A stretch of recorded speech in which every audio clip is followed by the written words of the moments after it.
और मणिपुर में बीजेपी की सरकार होते हुए भी कोई एक्शन नहीं लिया जा रहा। आज भी मणिपुर पूरी तरह से जल रहा है, पर मोदी जी उस पर आंख नाक मुंह बंद करके चुप बैठे हैं, क्योंकि मोदी जी को पता है कि 2 सीट चली जाएंगी तो उसे कोई फर्क नहीं पड़ रहा। आशुतोष जी, हम इंडिया के साथ हैं, ना कि कांग्रेस के साथ, क्योंकि इंडिया सब लोगों का मिला जुला एक ग्रुप बना है जिसे इंडिया कहा जाता है, और हम लोग लोकतंत्र को बचाने के लिए इंडिया के साथ जुड़े हैं, क्योंकि आज के युग में देश का बच्चा बच्चा त्राही-त्राहीमान हो रहा है। मोदी जी और बीजेपी से हर एक आदमी त्रस्त है।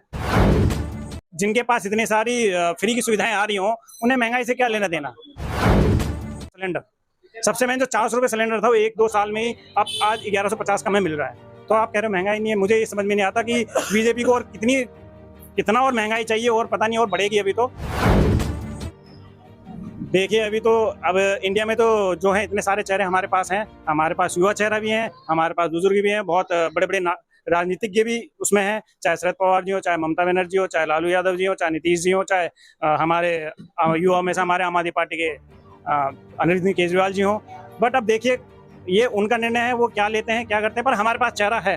पर हम बीजेपी से पूछना चाह रहे हैं कि बीजेपी के पास कौन सा चेहरा है मोदी जी के अलावा। नमस्कार दोस्तों, मैं आशुतोष और आप देख रहे हैं पॉलिटिक्स तक। दोस्तों, देश में बड़ा मुद्दा अभी मणिपुर का लेकर के चल रहा है, और हम यहाँ पे एक आम आदमी पार्टी के सदस्य अशोक तोमर जी से मिलने आए हैं और उनसे क्वेश्चन करने आए हैं। अशोक तोमर जो आम आदमी पार्टी के एक कार्यकर्ता हैं और रोड पर उतर के वो जनता के हित में काम करते हैं। आइए हम बात करते हैं अशोक तोमर जी से। अशोक तोमर जी, नमस्कार आशुतोष जी। सबसे पहले तो मैं आपके मीडिया को धन्यवाद देना चाहूँगा, क्योंकि आज की डेट में बीजेपी के सिवाय दूसरी किसी और पार्टी के लिए कोई भी मीडिया काम नहीं करती। आज आपने यहाँ आकर कम से कम ये तो जता दिया कि हाँ, देश में मीडिया वाले भी कुछ जो देशभक्त हैं कुछ तो हैं। आपको धन्यवाद। अशोक तोमर जी, अभी का सबसे बड़ा प्रश्न जो देश में चल रहा है वो है मणिपुर। तो मणिपुर के मुद्दे में आप क्या बोलना चाहेंगे? मैं मणिपुर के मुद्दे में कहना चाहूँगा कि जो रोड पर एक हमारे जो कारगिल युद्ध में जो लड़े थे, उसके बाद रिटायर होने के बाद वो वहीं अपने यहाँ रहते थे, उनकी भी पत्नी को और कुछ और महिलाएं थी, उनको बगैर कपड़े के निवस्त्र घुमाया गया रोड पर, और ये बहुत ही दर्दनीय घटना है जिसकी हम घोर निंदा करते हैं। और सबसे बड़ी बात यह है कि इसके लिए मोदी जी जो कर रहे हैं बहुत बड़ी राजनीति कर रहे हैं, क्योंकि मोदी जी को पता है कि मणिपुर में सिर्फ 2 सीट हैं, और बाकी जैसे बिहार है, यूपी है, और भी जगह हैं, यहाँ इस तरह की कोई घटना होती तो मोदी जी फट से वहाँ पहुँच जाते और फटाफट एक्शन लेते। पर मणिपुर पर इसलिए एक्शन नहीं ले रहे क्योंकि वहाँ 2 सीटें हैं। अगर 2 सीटें वो चली जाएंगी तो उसे कौन सा फर्क पड़ रहा है मोदी जी के ऊपर। तो ये सब इस तरह की बहुत सारी चीजें हैं जो मोदी जी नहीं चाह रहे मणिपुर पर, और मणिपुर में बीजेपी की सरकार होते हुए भी कोई एक्शन नहीं लिया जा रहा। आज भी मणिपुर पूरी तरह से जल रहा है, पर मोदी जी उस पर आंख नाक मुंह बंद करके चुप बैठे हैं, क्योंकि मोदी जी को पता है कि 2 सीट चली जाएंगी तो उसे कोई फर्क नहीं पड़ रहा। मोदी संजय सिंह जी ने लोकसभा में लेकर के इस पर प्रश्न उठाया था, तो उनको लोकसभा से बाहर निकाल दिया गया। इसके बारे में आप क्या कहना चाहेंगे? बिल्कुल बिल्कुल, जो संजय सिंह जी हैं हमारी आम आदमी पार्टी के जो मजबूत स्तंभ लोकसभा सांसद हैं, और उन्होंने ये मुद्दा बहुत ही सीरियस मुद्दा है और इसको उठाया। उन्होंने उठाने के बाद उनको लोकसभा से निष्कासित किया जाता है। ये बहुत ही निर्दयनीय घटना है और इसका हम घोर विरोध करते हैं। और संजय सिंह एक ऐसे कार्यकर्ता है जो छोटे से छोटे कार्यकर्ता के बीच में जाते हैं, छोटे से छोटे इंसान के बीच में जाते हैं, हर एक आदमी का ख्याल रखते हैं, और वो हर तरह से ये चाहते हैं कि मेरा देश का बच्चा बच्चा स्वतंत्र रहे, जो कि आज बीजेपी में नहीं है। जैसे मणिपुर का उन्होंने मुद्दा उठाया। अब मणिपुर का मुद्दा तो है, क्योंकि जो कारगिल में जिसने युद्ध लड़ा है उसकी घरवाली तक को नहीं छोड़ा। तो क्या अगर लोकसभा में ये मुद्दा उठाया तो क्या गलत था? उनको निष्कासित कर दिया। ये हमारा दुर्भाग्य है कि हमारे संजय सिंह जैसे राज्यसभा सांसद को निष्कासित कर दिया जाता है। ये बीजेपी की बहुत बड़ी चाल है, और बीजेपी एक ऐसी पार्टी है जो हिटलर शाही पार्टी बन गई है। जैसे कि हिटलर था, उस तरह से मोदी जी आजकल काम कर रहे हैं, और इसका जवाब 2024 में उनको मिलेगा। और हमारे राज्यसभा सांसद संजय सिंह धरने पर बैठे हैं, हम उनके साथ हैं, और पूरा मणिपुर नहीं पूरा देश संजय सिंह के साथ है। और हम हर एक उस देश के इंसान के साथ हैं जो मणिपुर जैसी घटनाओं से जूझ रहे हैं, और हम अपने देश के हर एक नागरिक के साथ हैं जिनके साथ इस तरह के दुष्व्यवहार हो रहे हैं, और हम अपने पूरे देश के साथ हैं। हम अपने देश को, देश के लोकतंत्र को दबने नहीं देंगे, कुचलने नहीं देंगे, मरने नहीं देंगे। अभी का एक सबसे बड़ा प्रश्न उठ रहा है, जो आम आदमी पार्टी दिल्ली की सत्ता में कांग्रेस के साथ लड़के आई थी, कांग्रेस के अपोजिट आई थी, अब वो इंडिया में जुड़ करके कांग्रेस के साथ इलेक्शन लड़ रही है, इसके बारे में आप क्या कहना चाहेंगे? आशुतोष जी, हम इंडिया के साथ हैं, ना कि कांग्रेस के साथ, क्योंकि इंडिया सब लोगों का मिला जुला एक ग्रुप बना है जिसे इंडिया कहा जाता है, और हम लोग लोकतंत्र को बचाने के लिए इंडिया के साथ जुड़े हैं। क्योंकि आज के युग में देश का बच्चा बच्चा त्राहिमाम हो रहा है। मोदी जी और बीजेपी से हर एक आदमी त्रस्त है, चाहे वो महंगाई पे ले लो, चाहे वो तानाशाही पे ले लो, चाहे वो हिटलरशाही पे ले लो, किसी तरह से भी ले लो, बीजेपी से हर आदमी दुखी है। और हम अपने देश को बचाने के लिए, अपने देश के लोकतंत्र को बचाने के लिए इंडिया के साथ हैं। अच्छा, आपने यहाँ पे महंगाई कहा, लेकिन मोदी जी तो कह रहे हैं सबका साथ सबका विकास, महंगाई तो है ही नहीं, तो महंगाई के मुद्दे पे आप क्या बोलना चाहेंगे? भाई साहब, टमाटर 200 रुपए पार हो गया है। अब मोदी जी तो कहेंगे, क्योंकि टमाटर से उन्हें 2024 का चुनाव लड़ना है ना, टमाटर से जो पैसे कमा रहे हैं वो उसको इकट्ठा करके 2024 में खर्च तो करने हैं, ईवीएम की सेटिंग तो करनी है। अब विदेश में जा रहे हैं, वो किस लिए जा रहे हैं? बार बार मणिपुर तो देखा नहीं जा रहा, पर वो विदेश में जा रहे हैं। वो क्यों जा रहे हैं? वो इसीलिए जा रहे हैं क्योंकि उन्हें टमाटर से जो बचा हुआ पैसा है वहां देना है, और ईवीएम की सेटिंग करनी है। ईवीएम की सेटिंग हो जाएगी तो मोदी जी 2024 में प्रधानमंत्री बन जाएंगे। उनका जो सोचना है वो है, पर ऐसा हो नहीं सकता क्योंकि देश का बच्चा बच्चा समझ चुका है, महंगाई से परेशान है और बीजेपी से परेशान है। अब देश का कोई भी बच्चा या बुजुर्ग हो, कोई भी हो, वो बीजेपी की तरफ बिल्कुल नहीं देख रहा है, सब लोग इंडिया की तरफ देख रहे हैं। इसीलिए आज के समय में इंडिया जरूरी है, बीजेपी जरूरी नहीं है, क्योंकि इंडिया होगी तो सब लोगों का ग्रुप होगा, और जब ग्रुप होगा तो ग्रुप में हर एक आदमी की बराबर की हिस्सेदारी होगी, और हर आदमी की बराबर की चलेगी, चाहे वो कोई भी पार्टी हो। और आम आदमी पार्टी ने इसीलिए स्टेप लिया है क्योंकि आम आदमी पार्टी चाहती है हर एक इंसान का भला। अभी का सबसे बड़ा प्रश्न यह आ रहा है कि इंडिया जो गठबंधन हुआ है, इसमें पीएम का चेहरा कौन होगा? भाई साहब, पीएम का चेहरा तो बीजेपी में मोदी जी हैं। मोदी जी के सिवा बीजेपी के पास कोई चेहरा नहीं है। अब हमारे इंडिया में तो देखो, युवा भी हैं, बुजुर्ग भी हैं, हर तरह के चेहरे हैं।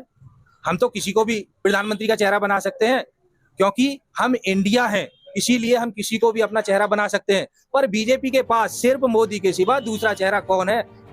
आप बताएं, या तो बीजेपी बताए, नहीं तो मीडिया वाले बताएं। आप 2023 के लास्ट तक राम मंदिर का उद्घाटन हो सकता है, और बीजेपी का कहना है कि राम मंदिर के नाम पे ही वो 2024 जीत जाएंगे। आपको क्या लगता है कि 2024 में लोकसभा के मुद्दे क्या होने वाले हैं?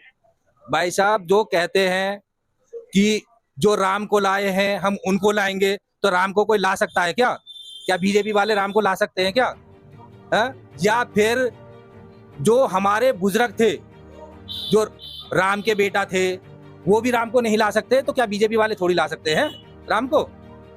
तो राम मंदिर का जो मुद्दा है वो एक अलग मुद्दा है।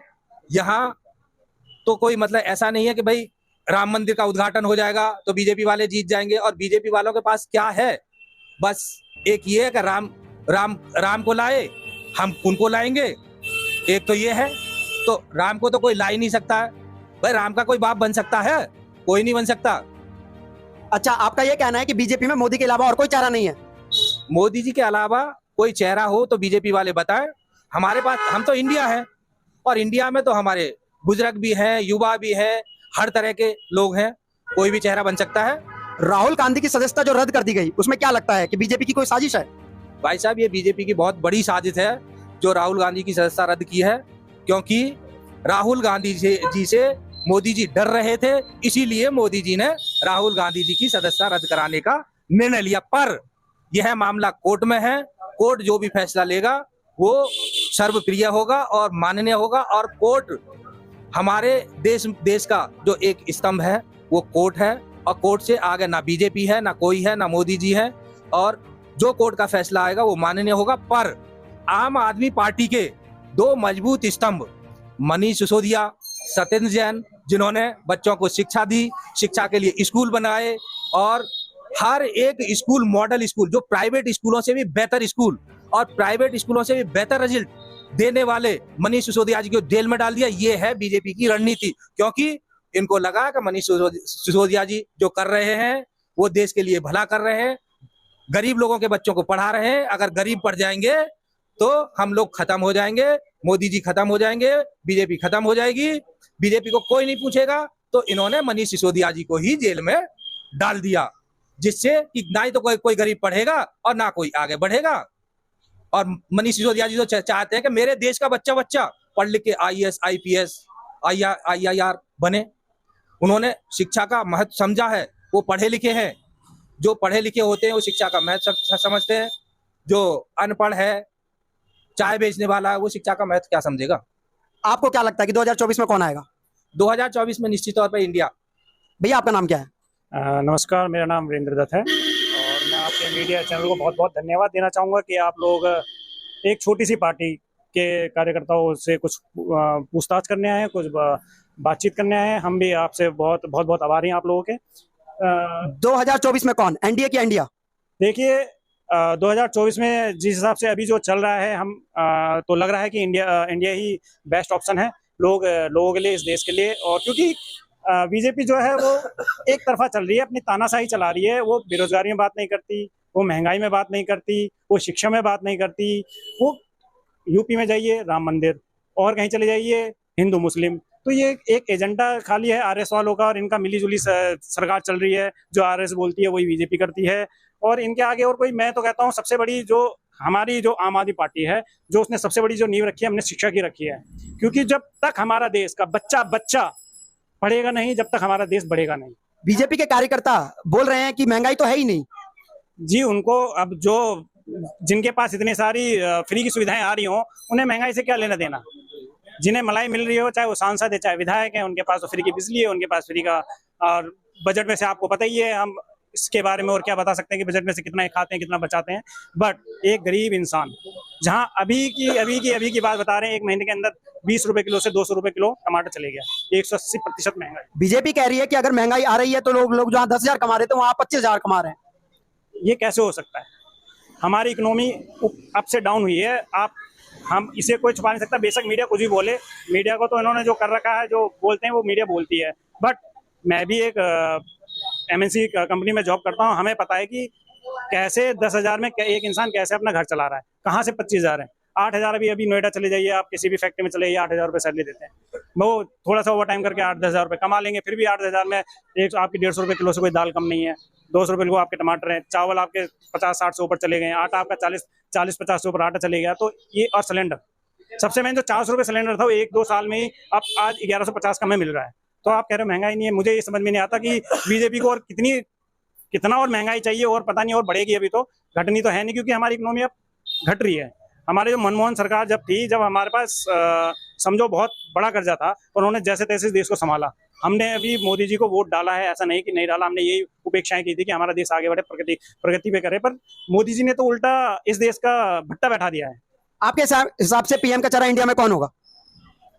देखिए अब इंडिया में तो जो है इतने सारे चेहरे हमारे पास हैं। हमारे पास युवा चेहरा भी हैं, हमारे पास बुजुर्ग भी हैं, बहुत बड़े बड़े राजनीतिज्ञ भी उसमें हैं। चाहे शरद पवार जी हो, चाहे ममता बनर्जी हो, चाहे लालू यादव जी हो, चाहे नीतीश जी हो, चाहे हमारे युवा में से हमारे आम आदमी पार्टी के अरविंद केजरीवाल जी हो। बट अब देखिए, ये उनका निर्णय है, वो क्या लेते हैं क्या करते हैं। पर हमारे पास चेहरा है। पर हम बीजेपी से पूछना चाह रहे हैं कि बीजेपी के पास कौन सा चेहरा है मोदी जी के अलावा? कोई युवा, कोई ऐसा जो देश के हित के लिए सोच सके। मुझे तो नहीं लगता कि बीजेपी के पास कोई चेहरा है खाली मोदी जी के अलावा। तो और मोदी जी को तो शायद ही कोई लाइक कर रहा है, क्योंकि उन्होंने जिस तरीके से बेड़ा गर्क कर दिया हमारे देश का। भ्रष्टाचार चाहे देख लो, चाहे मणिपुर का जलता हुआ राज्य देख लो, स्टेट देख लो, उन्हीं की सरकार है, उन्हीं के मुख्यमंत्री हैं। और मुख्यमंत्री भी क्या स्पीच देते हैं कि ऐसी घटनाएं तो यहाँ सैकड़ों हो चुकी है। क्या कहोगे इसमें? मैं तो इसके लिए मैं कुछ कह ही नहीं सकता कि एक मुख्यमंत्री जब या ये स्पीच देता है कि यहाँ ऐसी सैकड़ों घटनाएं हो चुकी हैं, आपने नेट वहाँ बंद करवा दिए थे, नेट की कोई, ताकि वो चीजें बाहर ना आ सकें। राहुल गांधी जी गए, उनको भगा दिया। कोई विपक्ष का नेता जा रहा, उनको अंदर नहीं घुसने दिया जा रहा। तो ये तो एक बहुत बड़ी राजनीति चल रही है, और ये हमारे देश के लिए बहुत खतरनाक राजनीति है। इससे हम सभी देशवासियों से मेरी एक विनती है कि इस बार कम से कम कुछ अलग सोचें, अलग करें, और अपने मतलब वोट जो डालें अपना सोच समझ कर डालें। क्या 2024 के लोकसभा इलेक्शन में राम मंदिर मुद्दा रहेगा? जी वो तो रहेगा ही रहेगा, वो तो इसलिए तो मुद्दा उठाया गया है। वो तो यूपी में तो जी अभी यही नारा चल रहा है, जो राम को लाए हैं उनको लाएंगे। पर अब ये हमारे यूपी की जो है या हमारे देश की जनता को सोचना है कि राम को कोई नहीं ला सकते। राम सर्वोपरि हैं, वो भगवान है, वो ईश्वर है, वो हमारे जन्मदाता है, हम उनके नहीं हैं। आपका नाम क्या हुआ? लोकेश कुमार प्रजापति। आप महंगाई को लेकर क्या बोलना चाहेंगे? आशुतोष जी बहुत बहुत धन्यवाद आपका। महंगाई के लिए हम आपसे कहना चाहेंगे, आज देश में आप देख लो, एक गरीब आदमी 8 से 10 हज़ार रुपये कमाता है। रिक्शे चलाने वाले के लिए सवारी रोड पे नहीं मिलती। टमाटर आप देखो 200 रुपये किलो है, सिलेंडर 1100 रुपये से भी प्लस है। कोई भी सब्जी दाल ले लो 150 रुपये, चावल ले लो 80 से 100 रुपये। कोई भी सब्जी आज के समय में 80 रुपये से 100 रुपये से नीचे है नहीं। जो 8 से 10 हज़ार रुपये कमाता है आदमी, वो अपने बच्चों का लालन पालन कैसे करेगा? ये बहुत बड़ा मुद्दा है देश के लिए, महंगाई का, जिसपे कोई ये बीजेपी वाले बिल्कुल नहीं बोल रहे। कई लोग बोल रहे हैं महंगाई अगर है तो लोगों की इनकम भी बढ़ गई है, उसको लेकर क्या बोलेंगे? महंगाई बीजेपी वालों के लिए महंगाई नहीं है, बाकी सबके लिए महंगाई है।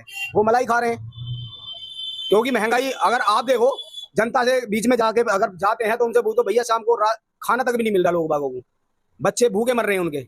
10 हज़ार रुपये में वो किराया देते, 3 हज़ार 4 हज़ार रुपये किराया देते कमरे का, तो राशन कहाँ से लाएंगे? इतनी बड़ी समस्या है देश के अंदर, बहुत ज्यादा। मणिपुर के मामले में मोदी जी चुप है, इसके बारे में आप क्या बोलना चाहेंगे? मणिपुर का मुद्दा 90 दिन से भी प्लस हो गया है, उसमें मोदी जी बिल्कुल शांत हैं। हमारे संजय सिंह जी ने मुद्दा उठाया था, जो उन्हें वहां से राज्यसभा से सस्पेंड किया गया है शस्त्र के लिए, क्योंकि मोदी जी कहीं पे भी जहां बोलने की जगह होती है वो बोलते ही नहीं है। ये उनके अंदर बहुत बड़ी कमी है। आज हमारे देश में मणिपुर में निर्वस्त्र महिलाओं को घुमाया गया है, ये कितनी शर्मनाक हमारे देश के लिए वो है। ऐसा नहीं होना चाहिए, जबकि आर्मी हमारे देश के जो नौजवान हैं, हमारे देश को चलाते हैं, सीमा पे रहते हैं, और उनकी घरवालियों को निर्वस्त्र घुमाया जा रहा है, और उस पर मोदी जी बिल्कुल शांत बोल नहीं रहे हैं, बहुत गलत है। 2024 में कौन जीतेगा, एनडीए या इंडिया? इंडिया जीतेगा, इंडिया जीतेगा। इंडिया, हर युवा आपके इंडिया के साथ है, बीजेपी को कोई वोट नहीं देगा, क्योंकि महंगाई इतनी करी है, सभी दुखी है बीजेपी से, सब पब्लिक जनता समझ गई है, इसलिए जनता आपके इंडिया के साथ है, और इंडिया इंडिया है ही। सर आपका नाम क्या हुआ? नाम सुल्तान करीम है। आप महंगाई को लेकर क्या बोलना चाहेंगे? महंगाई, वैसे आशुतोष जी आपके चैनल और आपको नमस्कार। ये बहुत मेहनत की आपने यहाँ तक आने में और महंगाई का मुद्दा उठाने में, आपका बहुत बहुत धन्यवाद। महंगाई के इससे लोग त्रस्त हैं, बहुत ज़्यादा त्रस्त है। जो 8-10 हज़ार रुपये कमाने वाला आदमी है, वो अपने परिवार का, अपने बच्चों का पालन पोषण नहीं कर पा रहा है। सब्जी आसमान छू रही, टमाटर का भाव तो पेट्रोल से भी आगे पहुँच चुका है। टमाटर तो उन्होंने इतना महंगा कर दिया है कि तो कोई बगैर टमाटर की सब्जी बन नहीं सकती, लेकिन लोग बाग बना रहे, मजबूर है, ले नहीं सकते वो इतना महंगा। और इतनी कम इनकम है, कंपनियां तो वैसे मोदी जी ने बंद कर रखी है, बेरोजगारी बढ़ी हुई है, और जो कुछ कंपनियां खुली हुई हैं तो वही 10 हज़ार रुपये वो दे रहे हैं, जिसके ऊपर इतना भार पड़ रहा है कमाने वाले के ऊपर कि वो बहुत ज्यादा मजबूर हो चुका है। तो आपको क्या लगता है कि महंगाई 2024 में अपना खेल खेलेगी और भाजपा को झटका लग सकता है? भाजपा को झटका लग सकता है, महंगाई के मुद्दे पर भाजपा को झटका लग सकता है। 2024 में कौन सी पार्टी आने वाली है, इंडिया या एनडीए? देखिए, आपका जो मीडिया का जो आंकड़ा इस टाइम का है और पब्लिक का रुझान, वो इंडिया की तरफ है। मीडिया ने भी दिखाया है तो रुझान इंडिया का ही दिखाया है। गोदी मीडिया के बारे में नहीं कह सकते, गोदी मीडिया अपना अलग रुझान दिखा रही है, वो अलग है, वो गलत है। लेकिन और ऑलरेडी जो मीडिया है वो रुझान दिखा रही है इंडिया का। राहुल गांधी की सदस्यता रद्द कर दी गई है, इसके बारे में आप क्या कहना चाहेंगे? राहुल गांधी की सदस्यता रद्द की गई है क्योंकि इनको दिखाई दे रहा था कि एक भारी चेहरा हमारे सामने आ चुका है, राहुल गांधी। इनसे डर लगने लगा था भाजपा वालों को, मोदी जी को। इन्होंने आकर उनकी सदस्यता रद्द की गई क्योंकि सब कुछ कंट्रोल इनके हाथ में है। तो दोस्तों, अभी आप पॉलिटिक्स तक देख रहे थे और अभी आपने यहाँ पे सुना कि महंगाई अब देश में, मणिपुर के बाद जो है महंगाई देश की सबसे बड़ा मुद्दा बन चुका है। और अब राम मंदिर के बाद अगर 2024 के इलेक्शन की बात की जाए तो अब महंगाई भी एक बहुत बड़ा मुद्दा हो सकती है। दोस्तों, आपको क्या कुछ लगता है आप हमें कमेंट में जरूर बताएं, और अब इस वीडियो को लाइक जरूर करें और चैनल को सब्सक्राइब जरूर कर लें। जय हिंद।